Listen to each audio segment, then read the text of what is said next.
reka tubasuhuze kandi tubashimira mwese abadukurikira muri hirya no hino ku isi mu bihugu bitandukanye ku migabane itandukanye, cyane cyane mwe mu rurimi rw'ikinyarwanda kuko ari rwo rurimi tuvuga. Ni ku Ihumure TV. Reka nshimire ababanye natwe mu bihe byatambutse, abamaze gukora subscribe ku channel yacu Ihumure TV, muhabwe umugisha n'Imana. Hanyuma nawe utarayikora uyikoze kugira ngo ngibuze dusangire byinshi tubagezaho, muhabwe umugisha kubwo gutekereza gufatanya natwe. Hanyuma kandi urabona inzogera ku ruhande nayo uyikandeho kugira ngo noneho ujye ubonera amakuru ku gihe cyangwa se ibiganiro ku gihe igihe tubikugerezaho. Si ibyo gusa rero, niba ukunze ibiganiro tukugezaho ukande like, hanyuma kandi uduhe ibitekerezo. Nshuti yanjye, duhe ibitekerezo hasi muri comment. Niba ari ijambo ry'Imana wandike amena, cyangwa se niba wagaye uvuga uti ndagaye, niba wishimye uvuga uti ndashimye. Biba byiza kandi nanone. Hanyuma kandi niba hari ikibazo wifuza kubaza turagusubiza kugira ngo urusheho gusobanukirwa byinshi ku byo tukugezaho. Hanyuma inkunga ikomeye tugusaba no gusangiza benshi ubu butumwa tubagezaho cyangwa se ibiganiro tubagezaho. Ku Ihumure TV tubagezaho ijambo ry'Imana, abakozi Imana batandukanye babwiriza ijambo ry'Imana. Akenshi iyo tujya kuri YouTube hari ubwo tuba tugiye mu bintu bitunezeza, entertainment, comedy n'ibindi byose bishobora gutuma twishima twumva turuhutse mu mutwe cyangwa tugaseka, ko none hari umwanya nanone ukeneye kugira ngo ubugingo bwawe bwakire amagambo y'ihumure. Bibiliya ivuga iki ku buzima bwanjye? Bibiliya ivuga iki ku mibereho yanjye? Ese Bibiliya ivuga iki ku buhanuzi ngenda nakira buri munsi? Bibiliya ivuga iki ku buzima bwanjye nyuramo cyangwa se mu byo ndimo ndacamo muri iki gihe? Ugenda nabyo bisobanukirwa ugeze ku Ihumure TV. Imana ibahe umugisha rero kandi Imana ibagiriye neza. Ntimubure gukomeza kubana natwe no gusangira natwe byinshi tubagezaho. Ni karibu noneho kugira ngo tuze gusangira ikiganiro twateguriye uyu munsi. Ibyo Yesu avuga ahubwo uzumva ibyo abantu bavuga, nawe uvuga utari kuzi ko ari byo. Nubundi badutekagaho umutwe, nubundi baratubeshaga. Kuki umugisha w'umuntu uri ku irembo n'umugisha w'umuntu uri imbere mu kubaho kw'Imana biratandukanye.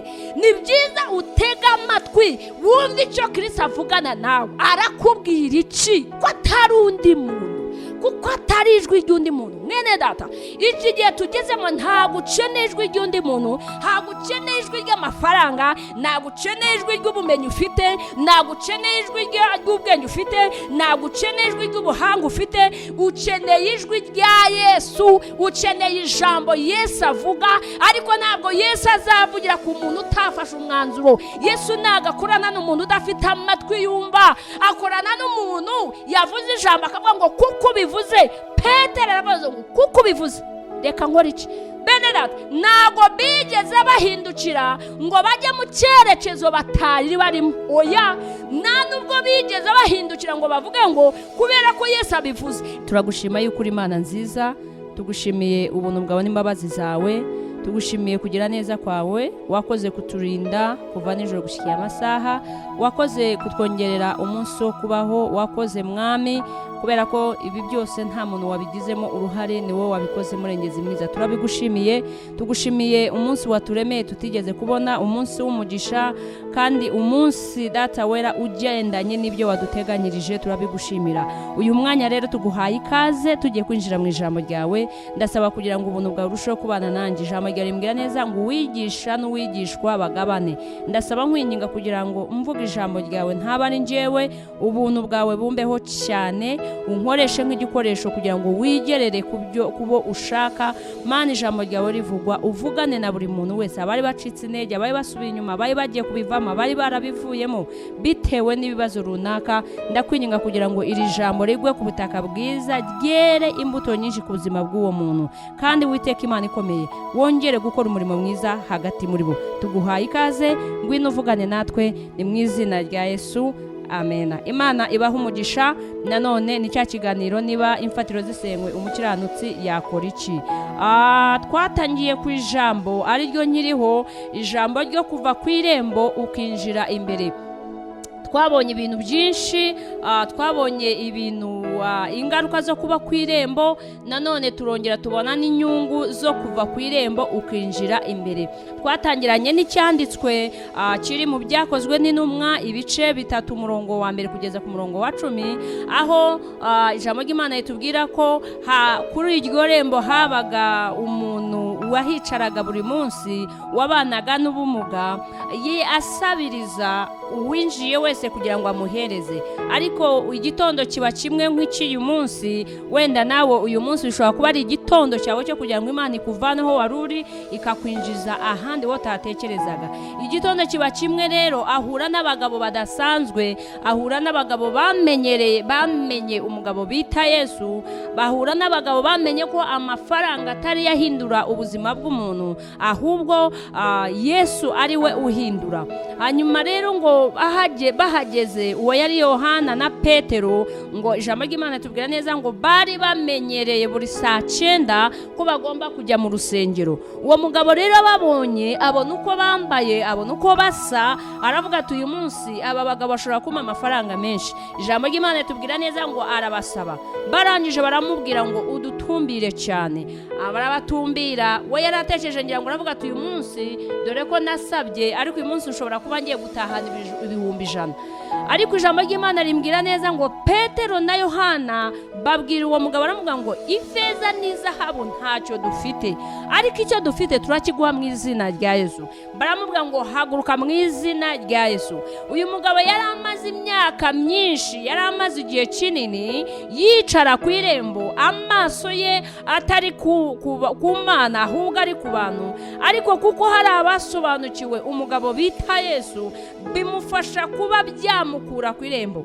Ijambo ry'Imana rimbwira neza ngo bakibivuga uwo mwanya amaguru ye aba mazima, ugomba mbari burakomera, baramuhagurutsa ngo binjirana nawe mu rusengero ahimbaza Imana. Uyu mugabo yara igihe kinini yakimaze asabiriza bamuha amafaranga, ariko amafaranga ntago yigeze ahindura ubuzima bwe yari arimo, kubana n'ubumuga yari afite. Narababwiye ngo rero inshuro nyinshi iyo uri ku irembo, abinjira imbere ubona binjira ariko ntago umenya icyo basohokanye. Iyo uri ku irembo, abinjira imbere ntago umenya icyo barimo gukora, ariko iyo wavuye ku irembo umenya nawe uriyinjirira. Mu yandi magambo narababwiye ngo uva kugutumbira abantu, nawe ugatangira kwitekerereza. Ariko iyo ku irembo baragutekerereza, kandi umuntu ugutekerereza ntago aguha nk'uko umutima wawe wifuza, ahubwo aguha nk'uko yagutekerereje. Ni ukuvuga ngo ku irembo rero twavuze ngo ku irembo habamo kwitotomba, ku irembo habamo kwanga abantu, ku irembo habamo amatiku. Kubera ko impamvu wanga abantu nduko batagukorera ibyo umutima wawe ushaka, kubera ko aribo bahanze amaso baragutekerereza. Ndababwira ni rero kwinjira imbere imuhengeri, iyo uvuye ku irembo ukinjira imbere, icya mbere ubasha kwikoreramo nk'uko ubishaka, icya kabiri ubona umugisha, icya gatatu uritekerereza, icya kane nawe utangira gutekerereza ku buzima bwawe kuruta uko abandi bagutekerereza.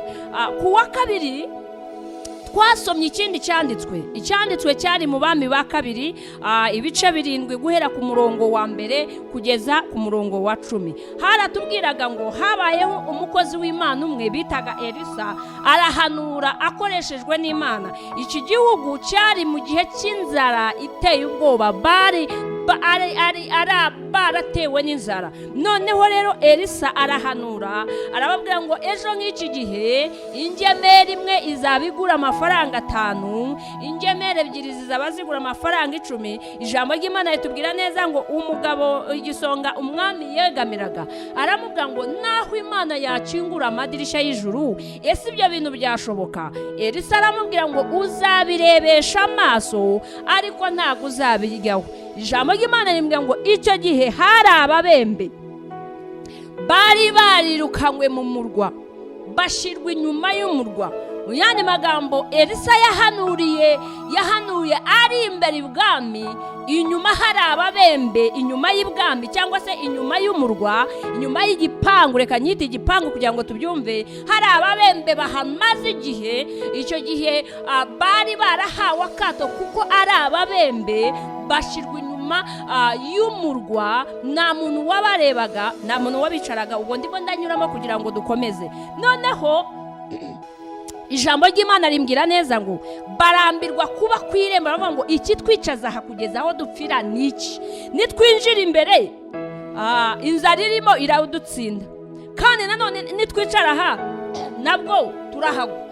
ariko baravugana ngo icyiza kugira ngo tugwe inyuma y'umurwa reka tugwe imbere, nibura niba n'abasiriya bari butwice batwice ariko twari ijambo narababwiye ku wa kabiri, ndababwira ngo utararambirwa aho uri, utararambirwa ubuzima urimo, utarafata umwanzuro ngo urambirwe ubuzima urimo, nta munsi n'umwe uzahindura icyerekezo wari urimo. Ikigusaba kugira ngo winjire imbere imuhengere mu kubaho kw'Imana, mu bwiza bw'Imana, mu kwitekereza, mu kureba ejo hawe hazaza, ni uko ugomba kurambirwa ubuzima urimo, ni uko ugomba kurambirwa kuba ku irembo, warangiza ugafata umwanzuro. Aba bagabo bararambiwe, icya kabiri barangije bafata umwanzuro, icya gatatu barahaguruka. Mu guhaguruka kwabo Imana yahagurukanye nabo. Narababwiye ndababwira ku wa kabiri ni utarafata umwanzuro wo kuva ku irembo kwibabarira kugira ngo abantu bakurebeho bakubabarire, nta munsi n'umwe uzabera abandi igisubizo. Kwinjira imbere rero kw'aba bagabo b'ababembe byatumye babera abandi, icya mbere bibereye igisubizo, icya kabiri babera n'abandi igisubizo. Narababwiye ngo mbere y'uko utekereza ku bandi, iyo wamaze kujya imbere Imana igahindura amateka y'ubuzima bwawe, ntago witekerezaho gusa wenyine, ahubwo utekereza no ku bandi. Aba bagabo rero twabonye yuko bamaze kugera imbere, babonye bariya bahaze, babonye amafaranga menshi, ku ijambo ry'imbwira neza ngo bageze imbere. Abasiriya bumva ko ibintu byakomeye, umwami w'Abisiraheli yatumiye izindi ngabo zo mu bindi bihugu baje kubatera. Ijambo ry'Imana rimbwira neza ngo bava mu mahema uko yakabaye, bari basize batetse bahishije, barirukanka.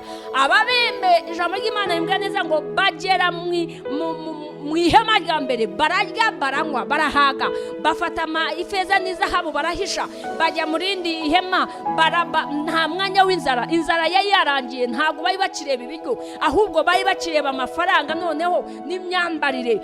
Ijambo ry'Imana rimbwira neza ngo bakuramo ifeza n'izahabu, bareba imyambaro myiza, barabihisha. Ariko nyuma baza gutekereza bavuga ngo ibi bintu turimo gukora ntabwo ari byiza.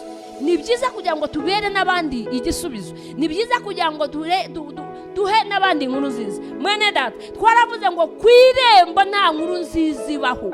Ku irembo haba agahinda, ku irembo haba kwiganyira, ku irembo haba amatiku. Ariko iyo wemeye ugafata umwanzuro ugahaguruka, iyo wamaze kugera imbere mu kubaho kw'Imana, iyo wamaze kubona imirimo y'Imana, iyo wamaze wabonye gukora kw'Imana, utangira no gutekereza ku bari inyuma yawe, ukababwira ngo iyi nkuru nziza nabonye ntabwo nayihisha, ahubwo ngomba no kuyivuga. Ni byiza rero kugira ngo tuve ku irembo twinjire imbere mu kubaho kw'Imana. Mwene data, niba ucijijwe, niba hari ibyari biguciye intege, niba hari ibyari bikunanije, wikwemera ko umwanzi yiba umugisha wawe, wikwemera ko umwanzi agukura mu kubaho kw'Imana, wikwemera nabaga ngo nta kintu kibaho kizima cyiza nko kuba ufite Yesu mu buzima bwawe, kuko byose birashoboka kuri Yesu.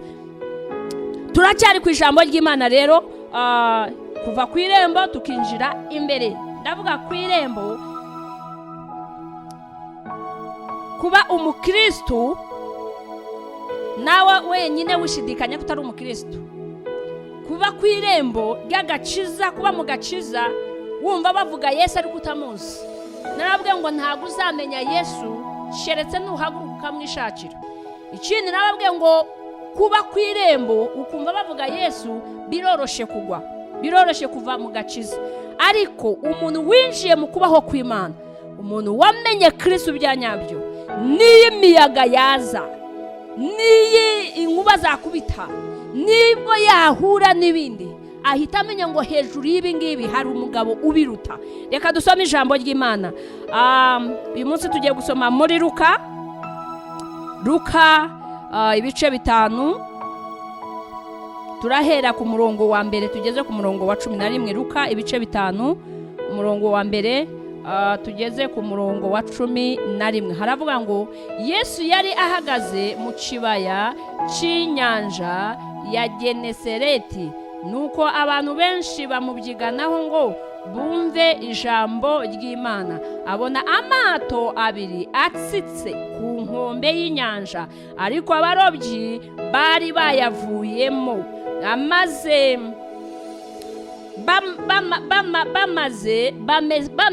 bamesa inshundura zabo, yikira mu bwato bumwe bwari ubwa Simoni, amusaba kubutsuraho hato ngo buve ku nkombe. Aricara yigisha abantu ari mu bwato. Arangije kuvuga abwira Simoni ati, igira imuhengeri mujugunye inshundura murobe. Simoni aramusubiza ati, databuja, twacesheje ijoro dukora cyane, nyamara ntacyo twafashe, ariko kuko bivuze reka nzijugunye.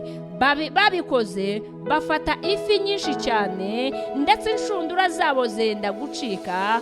Barembuza bagenzi babo bari mu bundi bwato ngo baze babatabare. Baraza buzuza amato yombi, bituma yenda kurengerwa. Simoni Petero ngo abibone atyo yikubita imbere ya Yesu ati, vaho ndi databuja, kuko ndi umunyabyaha. Kuko ubwe yari yumiwe n'abari kumwe nawe bose babonye izo fi bafashe. Na Yakobo na Yohana bene Zebedeyo bari bafatanije na Simoni, nabo birabatangaza. Yesu abwira Simoni ati, witinya, uhereye none uzajya uroba abantu. Bamaze kugeza amato yabo ku nkombe, basiga byose bakurikira Kristo. Ndacyari ku ijambo rivuga ngo va ku irembo winjire imbere. Dusomye hano amagambo menshi. Ijambo ry'Imana rimbwira neza ngo Yesu yari ari mu murimo we, yari arimo gukora. Ageze mu kibaya, abona abantu benshi baramukurikiye, barashaka kumva ijambo ry'Imana. Ijambo ry'Imana rimbwira neza ngo abona amato abiri yavuye mu nyanja ari ku nkombe, abarobyi bari bayavuyemo. Ijambo ry'Imana rimwe ngo bamesa inshundura zabo. Abantu bamesaga bari abarobyi. Simoni Petero yari umuntu ufite uburambe mu kuroba, kuko niwo wari umurimo we. Ijambo ry'Imana rimbwira neza ngo yicara mu bwato bwa Simoni, ngamusaba kubutsuraho hato ngo bwinjire imuhengeri. Atangira kubwiriza abantu yicaye mu bwato bwa Simoni. Noneho ngo amaze kubwiriza abwira Simoni ngo jugunya inshundura imbere, va ku nkombe, jugunya inshundura imbere urobe amafi. Petero ashaka kuzana ubunajyuwa bw'ibyo yakoraga bitarimo Yesu. Aramubwira ngo, mwami databuja, twacesheje ijoro ryose, ariko nta kintu twigeze tubona. Ni nkaho yamubwiye ngo ibintu urimo kumbwira njyewe ndabizi kukurusha. Ni ukuvuga ngo Yesu yasanze bayavuyemo, bavuye mu ci, kandi bamaze igihe. Iri jambo narisomye nditekerezaho cyane, ndikuramo ibintu byinshi. Icya mbere, nabonye ko ku nkombe cyangwa ku irembo nta kintu kizima kibayo.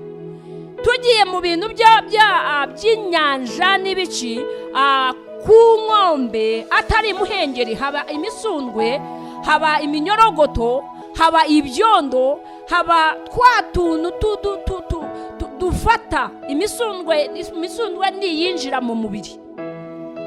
Yesu abona ko ku nkombe nta cyiza gihari, abwira Petero ati, icara mu bwato ujugunye inshundura. Icya mbere, utararambirwa kuba ku nkombe, nta kintu na kimwe uzakora ngo kigende. Utararambirwa ku irembo ngo wumve ko nawe ugomba kwifatira umwanzuro. Umuntu uri ku irembo kugira ngo azategereze biramugora. Umuntu uri ku irembo, cyangwa se mvuga ngo umuntu uri ku nkombe, arambirwa vuba. Umuntu uri ku irembo arambirwa vuba. Umuntu uri ku irembo inshuro nyinshi gutegereza biramugora. Umuntu uri ku irembo atakaza ibyiringiro vuba. Umuntu uri ku irembo ntabwo agira amatwi amatwi y'ibyo abwirwa. Umuntu uri ku irembo yitotomba buri mwanya. Yesu abwira Petero, aramubwira ati jugunya inshundura, va ku nkombe, winjira imbere imuhengeri, uroba amafi. Petero abwira Yesu ati twacesheje ijoro dukora. Ariko nubwo bacesheje ijoro bakora, ntabwo bari kumwe na Yesu. Yesu ntabwo yari ari iruhande rwabo, ntabwo ari Yesu yiwababwiye. None ubu ngubu Yesu aravuze ijambo nakunze ni rimwe. Yaramubwiye ngo nubwo twacesheje ijoro dukora, ariko kuko ubivuze reka tubikore. Reka mbabwire, kugira ngo uzashobore kuva ku irembo cyangwa se ku nkombe, kugira ngo uzashobore kuva mu kwitotomba, mu guhora uvuga ngo ntago bandeba, mu guhora uvuga ngo baranyibagiwe, kugira ngo uzashobore kuva ku irembo cyangwa ku nkombe winjire imuhengeri, ugira ngo uwinjire imuhengeri, icyambere biragusaba kuba ufite amatwi yo kumva ibyo ubwirwa. Ikibazo kirabaza muri iki gitondo, urabwirwa iki? Kijambo ry'Imana, ko Imana ituma abakozi b'Imana buri gihe. Ubu turi mu gihe aho abantu barimo kwitwaza ngo insengero zarafunzwe, ariko Imana iragutuma abakozi b'Imana, umwe arava akajya undi akajyaho. Ikibazo kirabaza ngo urabwirwa gukora iki muri izo ntege nkeya zawe, aho urimo kuvuga ngo barakubeshe, aho urimo kuvuga ngo nabateka mutwe. Ese mu matwi yawe urabwirwa iki? Petero abwira Yesu, yarazanye inzitwazo nk'uko natwe bamwe muri twe tujya tuzigira. Tugira inzitwazo nyinshi zo kugira ngo twerekane ko twababaye, zo kugira ngo twerekane ko dufite ibibazo. Ariko Petero azana inzitwazo yuko bacesheje ijoro baroba. Ashaka no kumubwira ngo mfite uburambe mu kazi. Bene data baneza amatwi, bakozi b'Imana, abakristo muri rusange, mu bya Kristo nta burambe bibamo, nta burambe mu kazi. Inshuro nyinshi iyo ugiye gusaba akazi muri za banke, muri za biro runaka, iyo ugiye gusaba akazi barakubwira ngo ufite ubuhe burambe, waba umaze imyaka ingana iki ukora aka kazi. Iyo basanze nta burambe ufite, kugira ngo uzabone ako kazi ni hamana. Ndashaka kubabwira rero ko mu bya Kristo nta burambe mu kazi. Petero yashatse kubizana avuga ngo ibintu mbwiye nje ndabizi, ikimenyimenyi twacesheje ijoro dukora. Nababwiye ngo umuntu uri ku nkombe kugira ngo azumve ni polisi, ntago yumva, ntago aba yarahindutse ikigenge. Nababwiye ngo umuntu uri ku irembo kugira ngo azumve ijwi rya Yesu birakomeye, ntago yemera kumva, ahinduka ikigenge, aba yaragangaraye, aba yarahindutse niba nabyita gute, aba yarahindutse nk'ibuye. Kubera iki? Yatakaje ibyiringiro. Petero rero nawe yashatse kubizana, bameshe inshundura, bararambirwa, baravuga ati twacesheje ijoro dukora, none nta kintu twabiri. Icyiza reka tubivemo twigendere. Inshuro nyinshi mu gihe uzakora ibintu utari kumwe na Yesu, biroroshye kumanika amaboko ukavuga ngo mbivuyemo. Mu gihe uzakora, nababwiye ngo umuntu utari kumwe na Yesu, umuntu utari mu kubaho kw'Imana, biroroshye kumanika vuba, biroroshye kuvuga ngo mbivuyemo. Kubera iki? Uri wenyine mu kubaho kw'Imana, uba uri kumwe na Kristo. Mu kubaho kw'Imana Kristo aravuga ukumva, mu kubaho kw'Imana kunanirwa ntago bibamo. Yesu arababwira ngo nimusubire mu nshundura zanyu, nimusubire mu bato, mujugunye inshundura, hanyuma namwe muraroba. Icyambere nakubwiye ngo kugira ngo ujye wumve, kugira ngo wongere urobe, kugira ngo wongere ubone uwo mugisha, biragusaba kuba ufite amatwi yumva, biragusaba gutega amatwi cyane. Petero aramubwira ngo kubera ko bivuze mu yandi magambo, mbere barobye Yesu atavuze, aha bari bakeneye Yesu. Nshuti yanjye, ntabwo nitayeho wananiwe, ntabwo nitaye ko hari igihe wigeze kubivamo, ntabwo nitaye ko hari igihe wacitse intege, ntabwo nitaye ko hari igihe wigeze kuva mu bwato ariko gakiza. Ariko uyu munsi Yesu arimo arakubwira ngo ongera usubire mu bwato, wongere winjire imbere. Buri munsi ahora ijambo ry'Imana rimbwira neza ngo ari ku rugi arakomanga, ahora ashaka umukinguriye ngo yinjire bakorane. Aramubwira ngo nubwo wacesheje ijoro uroba, ongera usubire mu bwato. Mwene data, muri iki gitondo ndakwifuriza ngo ongera usubire mu bwato ariko gakiza. Ongera, niba hari aho wananiriwe, ongera usubire mu bwato. Wikwemera kongera gukora Yesu atavuze, wikwemera kuba icyigenge, korana na Kristo, gira amatwi yumva. Petero yamenye ko ari Yesu uvuze, yamenye ko ijwi rya Yesu iyo rivuze, iyo Yesu avuze ijambo ibintu bishoboka. Ijambo ry'Imana rimbwira neza ngo hano batubwiye ngo arangije aramubwiye ngo ariko kuko ari wowe ubivuze reka mbikore, kuko atari undi muntu, kuko atari ijwi ry'undi muntu. Mwene data, iki gihe tugezemo ntabwo ukeneye ijwi ry'undi muntu, ntabwo ukeneye ijwi ry'amafaranga, ntabwo ukeneye ijwi ry'ubumenyi ufite, ntabwo ukeneye ijwi ry'ubwenge ufite, ntabwo ukeneye ijwi ry'ubuhanga ufite. Ukeneye ijwi rya Yesu, ukeneye ijambo Yesu avuga. Ariko ntabwo Yesu azavugira ku muntu utafashe umwanzuro. Yesu ntabwo akorana n'umuntu udafite amatwi yumva, akorana n'umuntu yavuze ijambo akavuga ngo kuko bivuze. Petero arabaza ngo kuko bivuze reka nkora iki? Bene data, ntabwo bigeze bahindukira ngo bajye mu cyerekezo batari barimo. Oya, nta nubwo bigeze bahindukira ngo bavuge ngo kubera ko Yesu abivuze reka tuve muri iyi nyanja tujye mu yindi. Oya, ahubwo inshundura bazijugunye hahandi baceshereje ijoro baroba kuki. Ntabwo bahinduye icyerekezo. Ntabwo ukeneye kujarajara, ntabwo ukeneye kureba hirya no hino, ukeneye kuguma mu murongo umwe, ukeneye gukorana na Kristo, ukeneye kumva icyo Kristo avugana n'ubuzima bwawe kugira ngo nawe umumenye birushijeho. Iyo wemeye kuva ku nkombe cyangwa ku irembo ukinjira imbere umenya Kristo birushijeho, ntabwo uzavuga Yesu utazi, ntabwo uzavuga Yesu utumvishije, ntabwo uzavuga Yesu utasabanye nawe. Niyo mpamvu inshuro nyinshi umukristo atinya kuvuga ko akijijwe. Kubera iki? Nawe wenyine ntariyacira, nawe wenyine ntariyemera, nawe wenyine ntaratandukana n'abapagani, nawe wenyine ntarisobanukirwa. Uzi impamvu? Aracyari ku nkombe yavuye, aritwa ko ari mu bwato, n'abamubona baramubona bakabona ngo uriya ni umurobyi. Uriya, ubwo iyo mvuze umurobyi baba bati uriya ni umurokore, arakijijwe. Ariko ibwato yabuvuyemo kera n'inshundura yarameshe. Ntabwo ukeneye gutakaza ibyiringiro, ntabwo ukeneye kumesa inshundura zawe, ntabwo ukeneye kuva mu gakiza. Icyo ukeneye Yesu. Hari igihe abantu bitwa ngo bari mu gakiza ariko batakarimo, batari kumwe na Yesu, ari ibyigenge. Narakubwiye ngo iyo uri ku irembo ntabwo uyoborwa, uriyobora.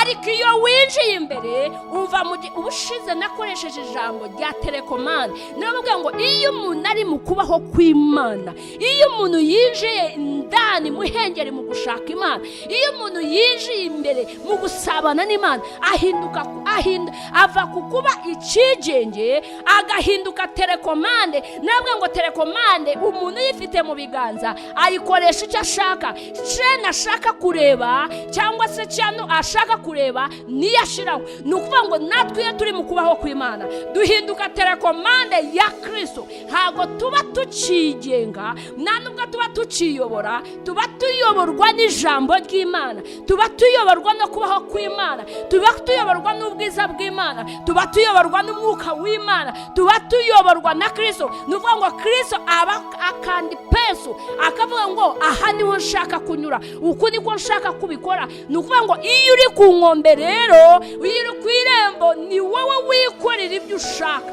Mu yandi magambo uba ukora utari kumwe na Kristo. Ijambo ry'Imana rimbwira neza ngo Petero abwira Yesu ngo kuko bivuze reka mbikore. Ajugunya inshundura hahandi baraye baroba bakabura amafi. Ijambo ry'Imana rimbwira neza ngo amaze kujugunya inshundura ngo aroba amafi menshi, ngo n'inshundura zabo zenda gucika. Kuki barobye amafi menshi kandi bari bacesheje ijoro? Nshuti yanjye, birashoboka yuko ushobora gucesha ijoro ukora ariko utari kumwe na Yesu. Birashoboka yuko ushobora kumara amezi n'amezi ukora yaba mu buryo bwa mubiri ariko Yesu atari mu kazi kawe. icyatumye baroba amafi menshi nuko bagize amatwi bakumva icyo Yesu ababwiye, barangiza bacikagikora. Dufite abarokore muri iki gihe badafite amatwi yo kumva icyo Kristo ababwira. Inshuro nyinshi niyo ababwiye banga gukora, barinangira. Niyo ababwiye turi mu gihe insengero zifunzwe, ariko ubushize nababwiye ngo nubwo zafunzwe, urusengero original cyangwa se urusengero rw'umwimerere ntabwo barufunze. Urusengero rw'umwimerere cyangwa se rwa original ni uruhe? Ni njyewe nawe, kuko ijambo ry'Imana rimbwira neza ngo Kristo agendera muri twe, agakorera muri twebwe. Ziriya bafunze naho duteranira, naho duhurira tukumva ijambo ry'Imana, tukaramiriza hamwe, tugasabanira hamwe, ariko naho zaba zitarafungurwa ntabwo kubaho kw'Imana kwavuyeho. Ikindi narababwiye ngo ntabwo gukora kw'Imana kwavuyeho. Ijuru riracyakora, rikorana n'abandi bavuze ngo ndacyari kumwe nawe, ndacyari mu kubaho kw'Imana. Nshuti yanjye, tega amatwi. Yesu arakubwira iki? N'uyu munsi aracyakuyobora, n'uyu munsi aracyakubwira. Hari ibyo arimo kukubwira, hari ukinangira. Bene data, nimukomeze mujye mu murongo wo mu kubaho kw'Imana, nimukomeze musabane n'Imana, nimukomeze mutega amatwi. Ese Kristo arakubwira iki? Arakubwira iki kuri abo bakozi b'Imana? Arakubwira iki kuri iryo torero? Arakubwira iki kuri bagenzi bawe? Arakubwira iki ku murimo we? Nababwiye ngo ntabwo yarekeye gukora, ntabwo yarekeye gukora. Niba uri umukristo nyawe utari ku irembo warinjiye mu kubaho kw'Imana, uracyasabana nawe, aracyakubwira ukumva. Ni kangahe winangiye? Ijambo ry'Imana rimbwira neza ngo inshundura zabo zenda guturika, ngo barangije babona ko batari bushobore gukura za nshundura mu mazi, ngo bagiye barembuza bagenzi babo bari mu bundi bwato. Narababwiye ngo nta munsi n'umwe uzabera abandi umugisha, nta munsi n'umwe uzabera abandi igisubizo utaratega amatwi icyo Kristo akubwira, utarumva icyo akubwira ngo ugikore. Nta munsi n'umwe barabarembuza, baravuga ngo Yohana we, Andereya we, nimuze murebe. Ijambo ry'Imana rimbwira neza ngo baraza nabo barabafasha, baroba amafi menshi, ngo bashira mu mato yenda kurengerwa. Kubera iki? Umugisha Yesu ari mu ijambo ry'Imana rimbwira neza ngo umugisha Yesu atanga ntago wongerwaho umuvumo. Ndakwifuriza kubona umugisha uturuka ku Uwiteka Imana, apana uwo guhimbahimba, apana uwo guhimbahimba. Urabona uyu munsi, ejo mu gitondo ukawuririramo. Bararembuzanya. Ntushobora kubwira abandi ibyo Kristo akora nawe utabibonye. Ntushobora kubona ibyo Kristo akora nawe ukiri ku nkombe. Ntushobora kubona ibyo Kristo akora udatega amatwi ngo wumve icyo akubwira. Ese muri iki gihe arakubwira iki? Arimo arakubwira gusenga, waba urimo kubikora? Iyo mvuga gusenga ntago ari ibingibi tugiye kuryama. Yaba arimo kukubwira kwiyiriza, urimo urabikora. Yaba arimo kukubwira gufasha bagenzi wawe, urimo urabikora. Ese yaba arimo kukubwira no gusura wa mushumba wawe umaze igihe utabona, ntabwo twatinya kubivuga, waba urimo kubikora. Ese yaba arimo kukubwira ngo komeza utange icya-10 nubwo insengero zifunze, waba urimo kubikora. Ese yaba arimo kukubwira ngo tanga amaturo nubwo zifunze, waba urimo kubikora. Muri iki gihe abantu barimo baravuga ngo nta mpamvu yo gutanga ibya-10, nta mpamvu yo gutanga amaturo, ngo kubera ko abashumba ntabwo bagikora. Mwene data, niba waratangaga amaturo n'ibya-10 kubera ko abashumba barimo gukora, ubireke, kuko ntabwo wari uzi ibyo ukora. Ariko niba waratangaga icya-10 ugatanga amaturo kubera ubusabane ufitanye na Kristo, no kubera ijambo ry'Imana, no kugira ngo usohoze gukiranuka, komeza ubikore. Kubera ko narababwiye ngo umugisha w'umuntu uri ku irembo n'umugisha w'umuntu uri imbere mu kubaho kw'Imana biratandukanye. Ni byiza utega amatwi wumve icyo Kristo avugana nawe. Arakubwira iki? Ko Petero yumvishije agakora, bene data arakubwira iki? niba udafite umwanya wo kwinjira imbere imuhengeri mu kubaho kw'Imana, mu gushaka Imana, mu kwiyiriza, nta munsi n'umwe uzumva ibyo Yesu avuga, ahubwo uzumva ibyo abantu bavuga, nawe uvuga utari kuzi ko ari byo. N'ubundi badutekagaho umutwe, n'ubundi baratubeshaga. Kuki? Igituma wumva ibyo, uri ku nkombe, uri mu ku nkombe, urimo urakina n'imisundwe, urimo urakina n'iminyorogoto, urimo kandi uri kwanga uri mu gakiza. Benerat, narababwiye ndabisubiramo, n'iki gihe cya Covid, no muri iki gihe insengero zisa nkaho zifunze, Yesu azaza gusaba imbuto.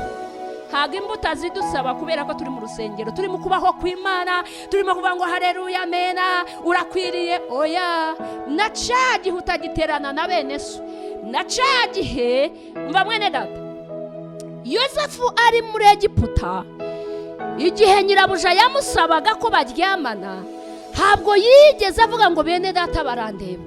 Hano nta na pasiteri wari uhari, nta n'umusenzi wari uhari, nta na protokoli wari uhari. Ariko kuko Yosefu atari ku irembo, yari yarasobanukiwe uwo ari we, yari yarinjiye imbere mu kubaho kw'Imana, yari yaramenye. Navuge ngo Yohana yaravuze ngo uwo tubabwira turamuzi, ntabwo ari we twumvanye abandi, twagendanye nawe, twabanye nawe, bamwe twamujyamye mu gituza, intoki zacu zamukozeho. Niyo mpamvu natwe ngo tumubabwira kugira ngo namwe mugire uwo munezero nk'uwo twagize.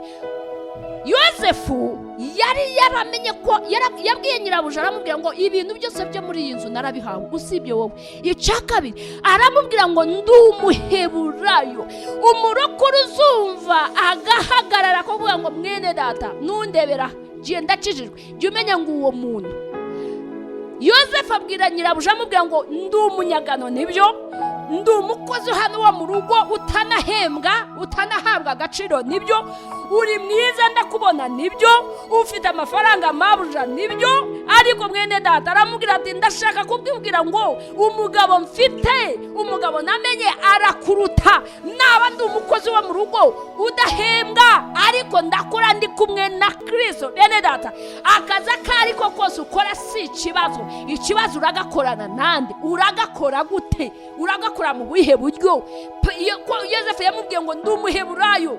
Ntabwo umuheburayo yemerewe gusa nk'abandi, ntabwo umuheburayo yemerewe gukora icyaha. Bene data, ko tumaze igihe tudaterana, tudahura, buri muntu nabyise ngo ubu ni igihe cya Yesuwa yavuze ngo ngewe n'inzu yanjye tuzakorera Uwiteka. Naravuze ngo ubu iki ni igihe cy'umuryango, cyo gukorera Imana, cyo gusabana, bagasengera hamwe, bagakorera hamwe. Ikibazo kirabaza ngo iki gihe umaze igihe udahura na bene so, iki gihe umaze igihe twinjira mu rusengero, uracyari kumwe na Kristo? Ibyo ukora Kristo muracyari kumwe? Yesu aracyavuga ukumva? Mwene data, urashaka guhindurwa amateka, urashaka kuvuga Kristo, urashaka kumumenya birushijeho, injira imbere. No muri iki gihe narababwiye ngo nta munsi n'umwe uzamenya Kristo akakuryohera, ukaryoherwa n'agakiza utarinjira imbere ku giti cyawe. Apana bose,